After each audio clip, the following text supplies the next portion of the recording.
The ocean is really deep. Deeper, in fact, than most of us realize. If you were to shave off all of the land from the tops of every continent and island in the world and fill up the ocean's deepest points with that land, then the entire Earth would be covered in an ocean 2 miles deep. 3/4 of our planet is already covered in water though, and it goes a lot deeper than just 2 miles. Let's start with a sense of scale. This dot right here is the size of an average human, this slightly larger dot is the size of an elephant, and this is the size of the largest ship ever built, the Knock Nevis. With that in mind, let's start going underwater and see what we find out. The first milestone is at 40 meters below the surface, which is the maximum depth allowed for recreational scuba diving. A little further down at 93 meters is where the wreck of the Lusitania was discovered, which is interesting because the Lusitania itself is 240 meters long, which means that it sank in water shallower than it is long, so if the ship was standing on its stern or bow, it would be sticking out of the water. Just slightly deeper than that, at 100 meters, is where diving can become seriously fatal if you're not careful because of decompression sickness. But that didn't stop a man named Herbert Nitsch to accomplish the free diving world record at a depth of 214 meters. This guy swam down to this level with just one single breath. But a little further down at 332 meters, we have the scuba diving world record, which was accomplished by another man named Ahmed Gabir. If he had swam down another 111 meters, then he would have reached the height of the Empire State Building if it was submerged underwater. And a little further than that, at 500 meters below the surface, we arrive at the maximum dive depth of blue whales, the largest creatures on the planet and also the limit of the US Seawolf class nuclear submarine. At 535 meters, we can witness the maximum dive depth of emperor penguins, and this is when we must bring up the intensity of water pressure. At this level below the surface, the water pressure exerted on a person, or the penguins, would be roughly equivalent to a polar bear standing on a quarter. So further down the depths, at 830 meters, would be the height of the Burj Khalifa in Dubai, the tallest building in the world. Once we hit 1,000 meters below the surface, we begin to enter the scary zone. Light from the surface can no longer reach beyond this point, so the rest of the ocean below is shrouded in permanent darkness. On top of that, the water pressure you would experience at this point would be about the same as if you were standing on the surface of the planet Venus, meaning that you would die very quickly. You would also meet the giant squid at this sea level if the water pressure didn't already kill you.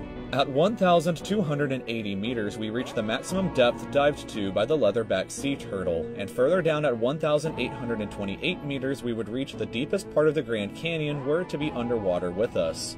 Down at 2,000 meters, we start to encounter some of the more terrifying sea creatures, like the ominously named black dragonfish, a carnivorous beast with a stomach that doesn't allow light to be emitted through it. Meaning that since we're in total darkness underwater at this point, the only way you would ever see this thing is with a flashlight. A little further down, at 2,250 meters, we would reach the maximum depth dived to by both sperm whales and the very frightening colossal squid. Sperm whales often have sucker marks and scars left on their bodies from battles with the colossal squid that likely take place at these incredible depths. The squids themselves can grow to be 14 meters long and weigh up to 750 kilograms with eyes the size of a dinner plate and razor-sharp sickles in the middle of their tentacles. So yeah, good luck with that down there. Way further down at 3,800 meters we can find the wreck of the RMS Titanic.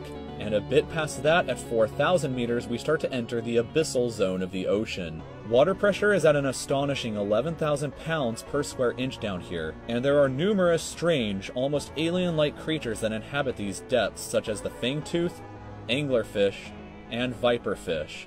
Down at 4,267 meters is the average depth of the ocean where you would normally expect to hit the floor, but there are parts of the ocean that go significantly deeper than even this. At 4,791 meters rests the wreckage of the battleship Bismarck sunk during World War II, and way down at 6,000 meters is the beginning of the Hadal Zone, named after the underworld Hades itself. The water pressure down at these depths can become 1,100 times what you would experience way back on top at the surface, which is roughly equal to an elephant balancing on a postage stamp or a single person carrying the weight of 50 Boeing 747 jumbo jets. Down at these depths, you would be crushed immediately without any outside protection, but life still exists down here in various strange forms. At 6,500 meters, we reach the maximum depth that the DSV Alvin can dive to, a popular research submarine that helped to discover the Titanic. way further down at 8,848 meters below the surface, and we have arrived at the height of Mount Everest, were it to be upside down and placed underwater. And then, way further past even that, at 10,898 meters, we arrive at the depth reached by James Cameron in 2012 during the Deep Sea Challenger mission. The deepest point in the ocean yet reached by humans was back in 1960, though, when two men named Don Walsh and Jacques Piccard reached a depth of 10,916 meters using their Trieste submarine. It took them 5 hours to descend through the ocean to this depth, and they only stayed for 20 minutes before a window cracked and they began to resurface. Just a bit further down from there, at 10,972 meters, and we reach the average flight altitude of a commercial airliner. So if you've ever looked out of a window while on a flight and looked down to the ground, that's a very good sense of how incredibly deep down into the abyss that we are currently at. Finally, when we hit 10,994 meters, we have hit the bottom of the known ocean, called the Challenger Deep, right here on this map, just about 300 kilometers southwest of Guam Island.